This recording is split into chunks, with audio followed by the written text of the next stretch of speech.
You are listening to the Wild Man Podcast.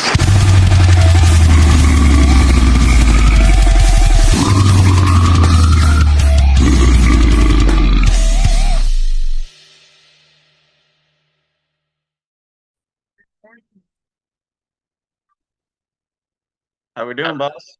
Yeah, what's up, dude? Holy shit. One second. I'm trying to get the freaking camera to fully. Okay. Chase should be joining us shortly. Right on. Appreciate you doing this, by the way. Yeah, dude, for sure, man. Absolutely. It's kind of slow at work right now, so it works out well. Yeah, he works at so me and Che are located in two different parts of the United States. I'm in the middle of I'm in Iowa. He's in LA. In Iowa, where at? Are you close to Boone? Davenport, Iowa. Oh shit, yeah, I got family out in Iowa, dude. That's what I heard. You know someone I know actually, Danny Shea. Love that guy. Yeah, as soon as I confirmed you, he messaged me. He's like, I've known him for a long ass time. Yeah, man. I had another band when I was younger called Silent on Fifth Street. And I used to tour a lot with him, and like every time we'd be out that way, it's either him booking the show or he's definitely on it. But he's such a great guy. Yeah, it's crazy because I was all like this when I was like, huh, I never knew Blake knew anybody in Iowa. Yeah, dude. I mean, I used to tour a lot, so I've met a lot of friends all over the country, man. So that's what really helps Nine Dead a lot. But the fact that we all have been doing the band stuff for such a long time, that we just made friends all over the place, man. Yeah, the way I think I got turned on to you guys is Don. Oh, from Waking? Yeah, Yeah, he's a great guy too, bro. He's a freaking gem, man. yeah. I think my girlfriend doesn't know, but like Don's helping me pop the question. That's awesome, dude. When is that? So how they're playing, Waking's playing Midwest Metal Fest. Nice. So I had I was they're like, we need sponsorship, and I was like, I don't ever do this, but sure, whatever. And I put in money, and they're like, you have your own booth. I was like, ugh. That's kind of cool though, dude. And I'm interviewing the whole festival. Oh, here comes Che. Oh, you have no mic, Che.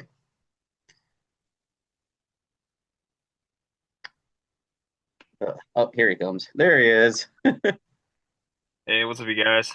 Hey, My audio still off? Yeah. Okay.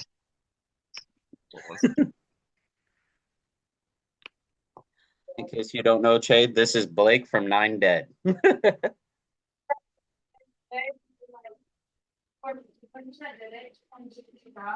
Okay, he still has no microphone. Okay, here we go. I heard him the first time.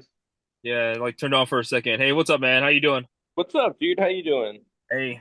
All right, hi everybody. Welcome to the Wild Man Podcast. Hope everyone is doing good today on this beautiful Saturday. We got Blake Kinnamon from freaking Nine Dad up in this bitch. How you doing, bro? I'm chilling, dude. I'm just at the tattoo shop that I work at. Oh, I work at two of them, but I'm at Love Rock today. Oh, nice, dude. Tell us a little bit more about that, man. How long have you been doing body modification for? And So I picked my first machine up, man, probably 9 years ago, wow, okay. and took it professionally probably the past 5 years, and then I've been with this shop for the past 2 years. But they're really cool, man. They don't judge anybody for nothing, and we take everybody, and we're super nice. Yeah, and it's just cool because a lot of tattoo shops aren't like that. So we try to change the game a little bit. There you go. Freaking what's your shop called, man? Let's do a quick shout out real quick. Oh yeah, bro. Front Row Tattoos and Love Rock Tattoos. All right. Yeah, you guys are here. Freaking book your tattoos over here. Mm-hmm. How did you get started in that? What sparked your interest with tattooing and everything? Well, I mean, so I remember my uncle Ronnie when I was a kid, dude. He was in the Navy, right? And he was way older, and he had tattoos on his arm. and they were like blue, because the ink, like that's just how it was back in the day. Yeah. And I was like, yo, that's so sick. Like, I want them when I'm older. And he was like, they're gonna look like this. And I was like, I really don't care. Like, it's gonna look awesome eventually. Yeah. And then my dad, when I was 16, was like, yo, do you guys want to go get tattoos? And I was like, Yeah. yes. No. No. So I got my first one. And then when I turned 18, I went ahead and got like 5 more. And then I kind of just kept collecting. But I knew that I liked getting tattooed. And I know like the investment that comes with doing tattoos and getting tattoos. Yeah. And I put in the hard amount of hours that I needed to do and put in the hard time, the hard like work Yeah. to pay off where I'm at now. And like Absolutely. I think I'm doing well for like where I am in both industries, but especially in the tattoo community. I've done a few tattoo expos, and those are a lot of fun. I That's really dope. like doing those, but Yeah, so you meet up with other artists and network basically. So you like not just music, but you also are in the like body modification community, pretty much. yeah, buddy. Yeah, and that's cool. You're building a career out of it. If you're making money off of it and it's paying the bills, I would say that is successful. You know, That's and, like, living the dream, bro. I was gonna say, like honestly, like there's obviously with death metal, this brutal music and stuff. There's a lot of crossover with this because a lot of fans and musicians they have the aesthetic of brutality as well. And I think Yeah.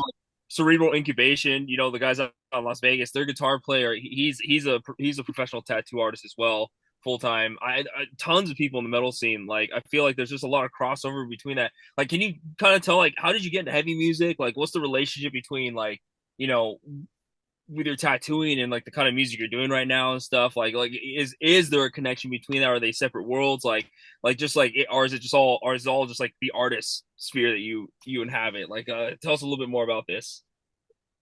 So I mean, it kind of like depends, Like I've definitely done some like stuff strictly based off of like the band, Like I've been lucky enough that people have gotten my band's logo tattooed even on like the side of their head, and like I got to do that.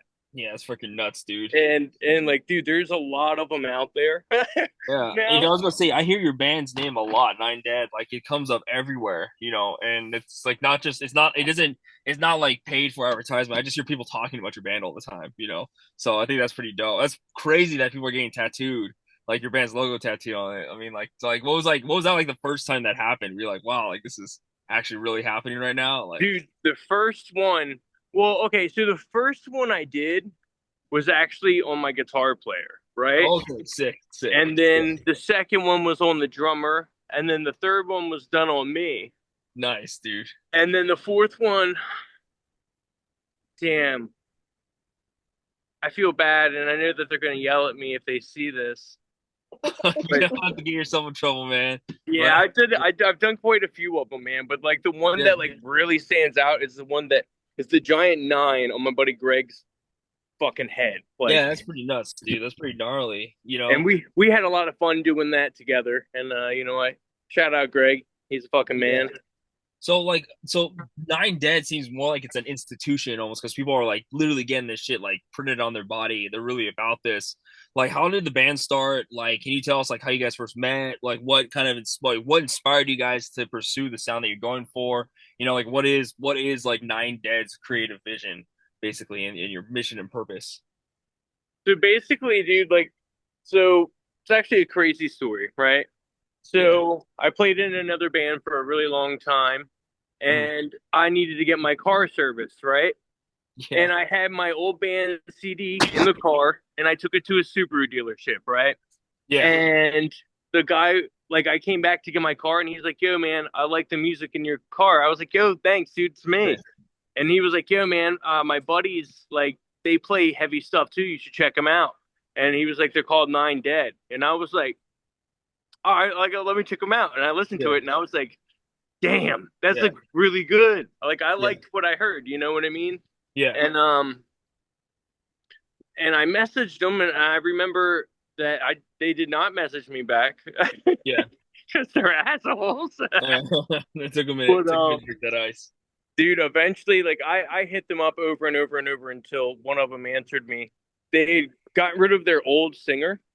So Yeah. their old singer did like 3 songs and a music video with them. Yeah. And we actually re-recorded those 3 songs and wrote the album and released that with me on them. Yeah.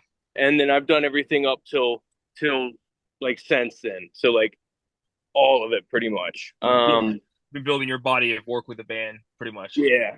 But But- the boys that like I play with, the rest of the gentlemen, Stauffer, the guitar player, Yeah. Kepley and Jake, the drummer, and Chris Kesmatic, the leg puncher, bass player. Oh, leg puncher. Yeah, dude, fucking hardcore leg puncher. He'll break a leg in a heartbeat, baby. You know. Yeah, I was gonna say, it's really crazy if you play slam or just like heavy like music in general. It seems like hardcore's influence has infiltrated, like it really infiltrated these scenes to the point where honestly, I go to like death metal shows now and they're like crowd killing and like really like hitting each other up and it's like this is a hardcore show, It's so much fun though, dude. Yeah, it's yeah. crazy. I play. I'm in Infinite X-Men. We played a show with Knuckle Sandwich, and like that shit went hard. Like all we're doing now is just beat down to hardcore shows. And yeah, you gotta take your lumps, But once it happens, you get accepted into there. And the thing is, absolutely, those communities they are so tight. And so like if you have that connection with them, obviously Nine Dead seems like it has a lot of connections to your guys' local hardcore scene. Once that community is there, like it's pretty much there as long as you honor that commitment to each other. So I think that's like one of the things that I think is so interesting about the future of like heavy music and death metal. I feel like hardcore is really those influences are really, really apparent now, I think, with the newer generation. And someone who's a millennial, kind of seeing like the younger generation embrace the MySpace scene again and stuff, and bringing that back as well as like this new stuff too. I really, like, as your opinion as an artist, someone who is like kind of at the forefront of this, like, where do you see things going in general? Like, what are your predictions? Where do you see metal being in the next 5 years? Like mainstream metal too, like. All right, I'm gonna put you through my headphones, dude. No worries, man. Take your time. I don't know why I didn't even do that from the start, bro. I feel no worries, man. Take your time. Oh yeah, I can literally hear you. Okay, cool. Did you catch that? Did you catch that question? I didn't. I'm so sorry. Oh, it's all good, man. Where do you see metal being in like the next like 5 years, both like underground and mainstream? Well, man, honestly, so that's like kind of a tough question. So like, I remember when I got into heavy stuff. Dude, predict the future right now. Predict it? All right, bet. Yeah, predict the future. Green Day is definitely going to take over the world. Yeah. Green Day. Yeah. Green Day to me. It's coming. Chiodos, heaviest band I've ever heard in my life. So yeah. They're classic. They're classic. A lot of people ride or die for them. It's pretty gnarly. I love them so much. Okay, so realistically, dude, I think. What's up? Go ahead, Blake. I think metal's gonna. I think it's gonna be more accepted here in the U.S. like it is out of the country. Yeah. Like how it is in like Germany and stuff like that, dude. Like metal is huge. Like they have radio stations just for metal, as opposed to here in like America, dude. I mean, they might have them, but they're like very few and far between. And then I think you only have 3 rock stations on Sirius XM, which we did make it on the Liquid Metal, which is dope. But like that's pretty cool. Yeah, you guys are on Liquid Metal. That's pretty dope. But dude, I wish we could get on like the radio, bro. Like play with Google Stank. You know what I'm saying? Yeah. Oh, but I was gonna say, like, can you see slams being played on Jimmy Kimmel, slams and gutturals, like in 5 years television, like? Because I think I do think there's enough young people that are into it when they grow up. Eventually, like we're gonna see that shit on television. I think like mainstream, somewhere. But absolutely, just the way that social media is nowadays, everything feels like it's so compartmentalized and separated almost. Like everyone's scene is so like insular. What are some other bands and communities that you feel like your band has reached out towards and kind of had cross pollination with? So I meet like a ton of different people, man, and so we played the Gathering of the Juggalos, right? That's nuts, dude. What was that like?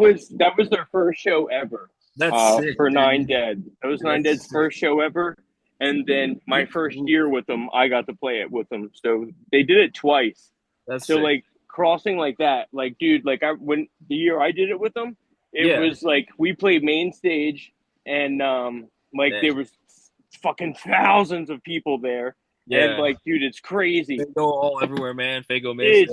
It's nuts.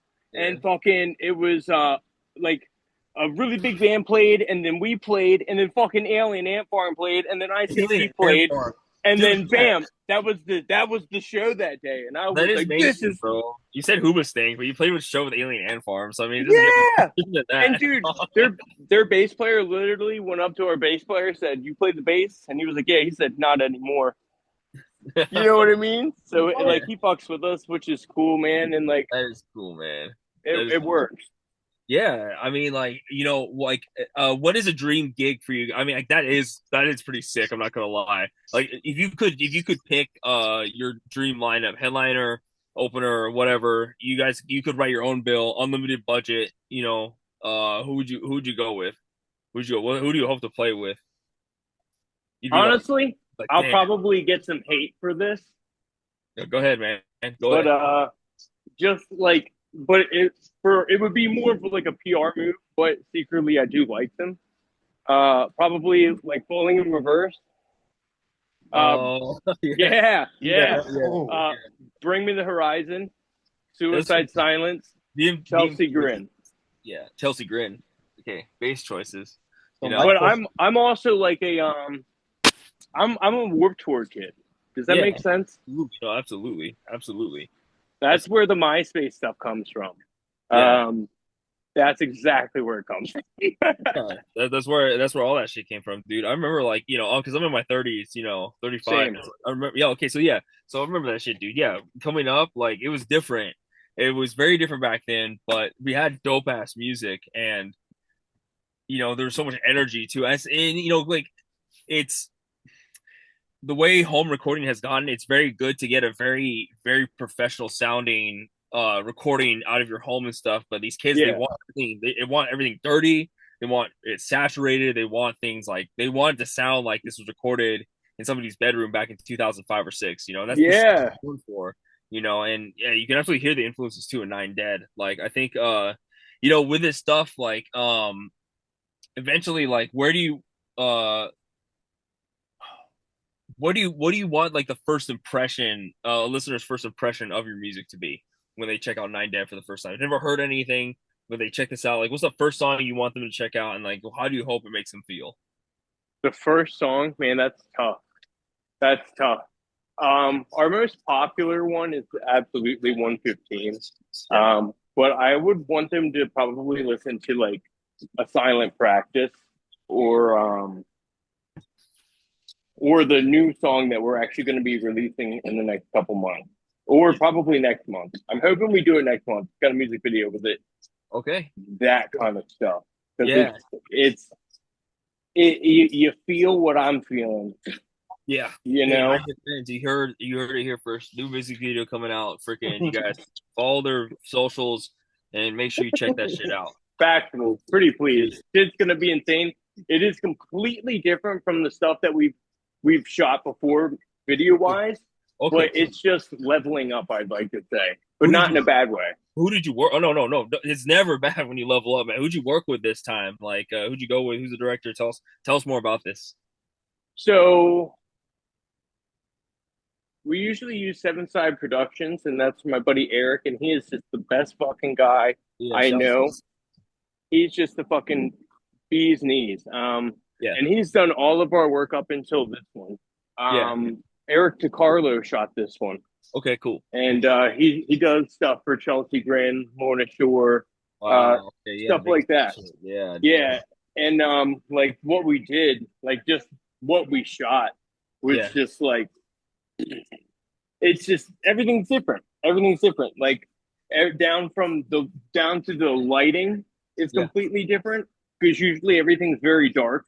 This time we're kind of like opened up a little more. It's a little bit more like there's like a mini guitar solo in it. Like we only play with 4 strings. Like Our Yeah, guitar no. player uses 4 strings. That's it. Caveman riffs. Dude. Yeah, like dun dun dun dun. That's it. You know? Keep it sick. Keep below the 5th fret. You know. Yep. And he threw a little solo in there to spice it up. Rip it, man. And I feel like we kind of like, I don't know. I mean, we didn't sell out, but the goal is to eventually just sell out in time. You know, like we've it's the move. listen. Okay, I love Peeling Flesh. They got a lot of haters, but every single one of them who's like music, I'm like, dude, if you had a chance to switch shoes with him, like you would in a heartbeat. Don't tell me you wouldn't. Don't tell me you fucking is dope, and those are Don't tell me actually you the wouldn't homies. want to play fucking those big ass shows, playing slam riffs, like doing that kind of music. Like it's sick as fuck, and it's good for. It's honestly, I don't know why they hate so much because it's like bro, that's more audience means more longevity, more money, like more relevancy. Yeah. Like I agree. why do you My hate? question Like, for you, go ahead. real quick. Go ahead. Mine is how'd you guys get teamed up with Don from Waking? Like how'd that relationship come to be? So I mean, my guitar player pretty much did that. But we found out that he lived like 15, 20 minutes from where we practiced. Oh. And we just reached out and was like, "Hey, dude, like, check this out." We sent him actually. I think it was we were gonna have him on a different song originally, and that song is like our worst song in my opinion. It's Space, right? Just it's cool. Don't get me wrong. Slaps, it's very though, dude. I was gonna say, it's I a like good song, but it's just I like like that one. Yeah. we probably tried the least on that one. Yeah. And and I was like, let's try it with 115 because I had a funny feeling about that. I had a good feeling about that song. Yeah. And so we sent him 115 and he liked it. And he was like, "Yeah, dude, let's do something." And we were like, "Oh yeah, like neat." Because like back in the day, they played in another band and dude, they play with Waking all the time. Yeah. And so they kind of like had met before and stuff. And I grew up listening to them. So I was like, "Oh, this is sick."